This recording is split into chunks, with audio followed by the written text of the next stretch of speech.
Olá, meu amigo, olá, minha amiga, sextou, mais uma sexta-feira juntos, né, pessoal? Vamos lá, desejo desde já um final de semana de paz, um final de semana de muita luz, votos de uma excelente noite para você que nos acompanha e, como sempre, como não poderia deixar de ser, uma noite e um final de semana abençoados e de muita luz para todos os seus, para toda a sua família. Vamos lá, vamos aqui a mais informação de qualidade para você que nos assiste, que nos acompanha aqui pelo nosso canal do YouTube e também que nos acompanha, nos assiste pelas nossas redes sociais. E vamos direto ao ponto, direto ao que interessa, como de praxe. Pessoal, a pressão para que o governo proponha logo a renda mínima, ou se você preferir, o Renda Brasil, aumenta a cada dia. E agora a pressão está cada vez mais clara, tanto no Senado quanto na Câmara dos Deputados. O Senado já tem grupos de debates funcionando a todo vapor, incluindo a participação de especialistas, enquanto que entre os deputados, o próprio presidente da Câmara dos Deputados, o deputado Rodrigo Maia, tem aumentado o grupo dos que pressionam o governo federal para apresentar a sua proposta de renda mínima permanente o quanto antes. No Senado, a própria TV Senado fez uma matéria recente de poucos minutos só para reforçar o quanto a criação do Renda Brasil, um programa de renda mínima permanente, seria importante nesse momento. Eu vou colocar um trecho dessa matéria a seguir, mas eu vou te pedir uma coisa, não sai daí, não fique aí, porque eu já volto para repassar mais informações relevantes sobre esse tema tão importante e essencial para muitas pessoas. Vamos ver a matéria rapidinho da TV Senado e nós já voltamos. Vamos lá. Antes dessa pandemia toda, eu estava trabalhando no escritório de advocacia. Porém, logo quando começou isso tudo, me mandaram embora por não estar havendo fluxo no escritório. E aí eu tô aqui, mais uma pessoa, mais uma que está na estatística, né, de estar desempregada, sem emprego, em busca de emprego desesperadamente. Os 3 primeiros meses após a decretação da pandemia apresentaram números inéditos nas taxas de desemprego. Março, abril e maio surpreenderam não pela grande quantidade de desocupados, 12,7 milhões de pessoas, o que já era esperado, e já tivemos números mais altos que esses.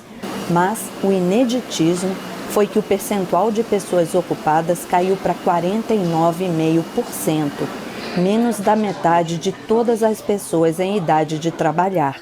A magnitude desse choque pode ser vista na dinâmica do nível da ocupação, a relação entre a população ocupada e a população em idade ativa, que em fevereiro estava em 55%, um patamar muito próximo da média histórica, diminuiu para 49% em maio de 2020, foi uma queda de 6 pontos percentuais num período de tempo muito curto. Outro dado preocupante também foi a redução no número de trabalhadores informais, que era de quase 37 milhões no trimestre de janeiro a março e caiu para 32,3 milhões, o menor da série. Normalmente, a queda do emprego com carteira assinada costuma ser compensada pelo avanço de vagas independentes de trabalho por conta própria. Esse mecanismo de ajuste não está funcionando nessa crise, o que contribui para acentuar as desigualdades já existentes no mercado de trabalho. A certeza de que a desigualdade vai aumentar após a crise do coronavírus num país já tão desigual trouxe de volta um debate antigo, o da necessidade de que a população tenha uma renda mínima. A bandeira defendida por tantos anos pelo ex-senador Eduardo Suplicy, do PT de São Paulo, vem mobilizando economistas, parlamentares e repercute no governo.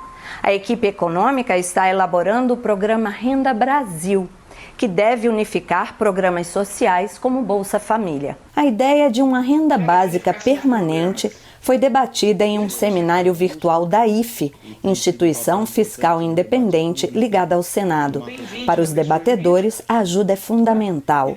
E se for para todos os cidadãos, independente de condições financeiras, além de combater a pobreza, o dinheiro garantiria poder de barganha aos trabalhadores. Sobretudo quando você está com um trabalho cada vez mais precário, né? As pessoas tendo uma alternativa não aceitam empregos indignos, jornadas indignas, inclusive permitindo que jovens por exemplo, que queiram se dedicar a atividades artísticas, não sejam obrigados a ir ao mercado de trabalho convencional de cara. Todos ganhariam essa renda mínima, eu entendo isso. Alguém diz, não, mas quem ganha milhões também ganharia, ou 700, 800 reais, também ganharia, porque ele vai pagar muito mais.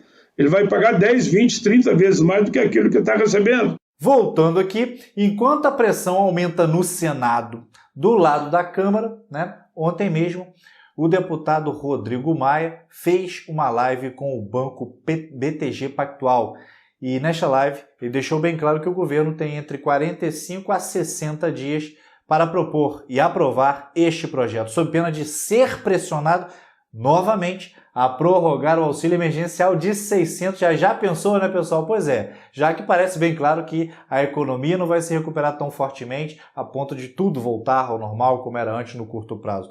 Ao que tudo indica, olha só, a pressão está aumentando a cada semana. Mas, contudo, todavia, porém, né, o governo ainda não apresentou nenhuma proposta concreta, só ficou naquelas promessas do ministro Paulo Guedes lá na cerimônia de prorrogação do auxílio. E o tempo segue passando rápido. Eu separei e vou compartilhar a seguir os trechos da live em que o deputado Rodrigo Maia fez duras cobranças ao governo sobre a criação do Renda Brasil. Vamos ver. Andreasa, o Brasil tem a mania, né, de deixar tudo para a última hora. Quando eu falei com o presidente sobre esse assunto, que eu disse a ele que uma proposta de valor menor de 600 reais no curto prazo seria muito difícil de passar no Congresso Nacional, e a única autorização que ele tinha legislativa era prorrogar pelo mesmo valor, então se ele parcelar, vai ter que parcelar em 4, né, em 4 vezes, né, porque em 3 vezes a equação, só se ele der 600 no mês e dividir o outro mês em 2. E o que eu disse ao presidente, do meu ponto de vista, o senhor tem que renovar e rapidamente apresentar uma proposta ao Congresso para que o Congresso faça o debate daquilo que o governo imagina que seja uma modernização da renda mínima. Vamos parar com esse negócio que o Brasil não tem renda mínima. O Brasil tem sim um programa de renda mínima, que é o Bolsa Família, né, que começa com os programas do governo do Fernando Henrique, são já há muitos anos que a gente tem uma renda mínima. Você pode dizer, cuida de parte da sociedade, não é universal. Esse debate todo precisa ser feito, como é que nós modernizamos, o que foi importante no Bolsa Família, o que não foi.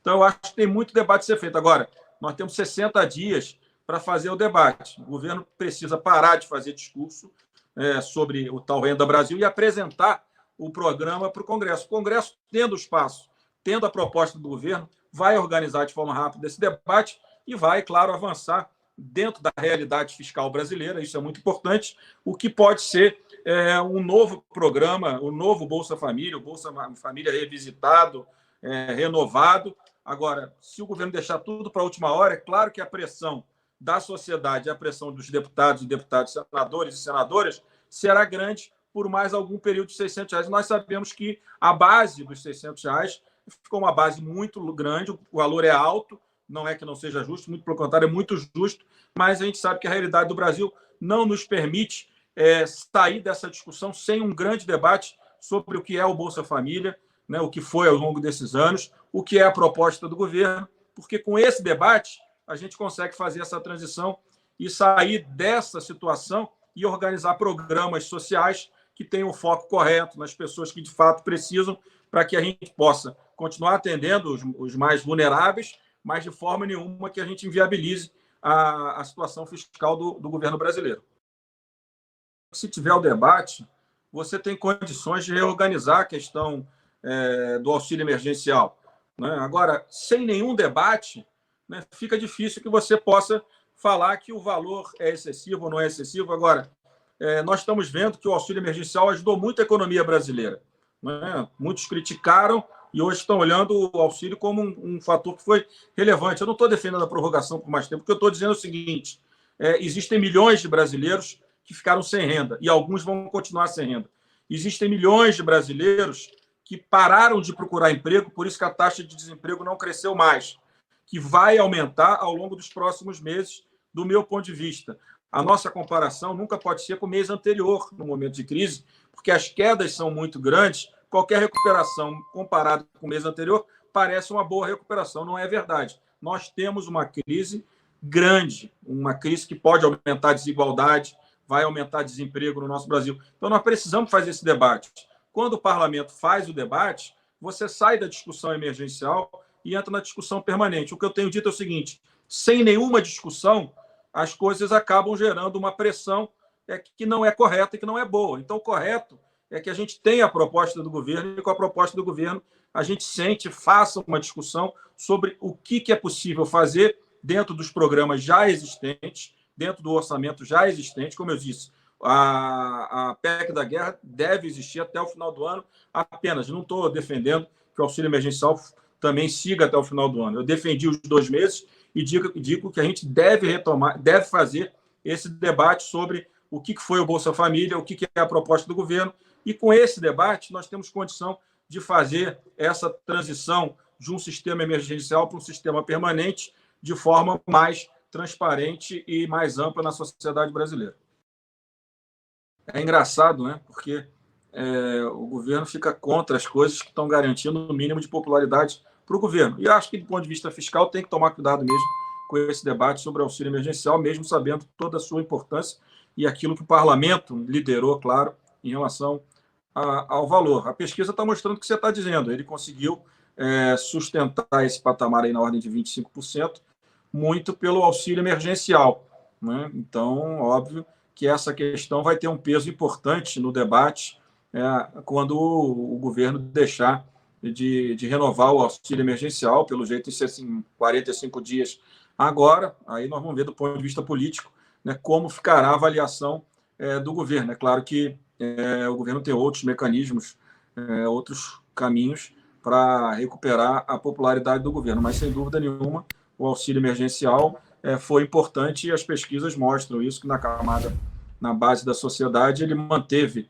uma avaliação acima da avaliação média que ele tem hoje nas outras camadas da sociedade.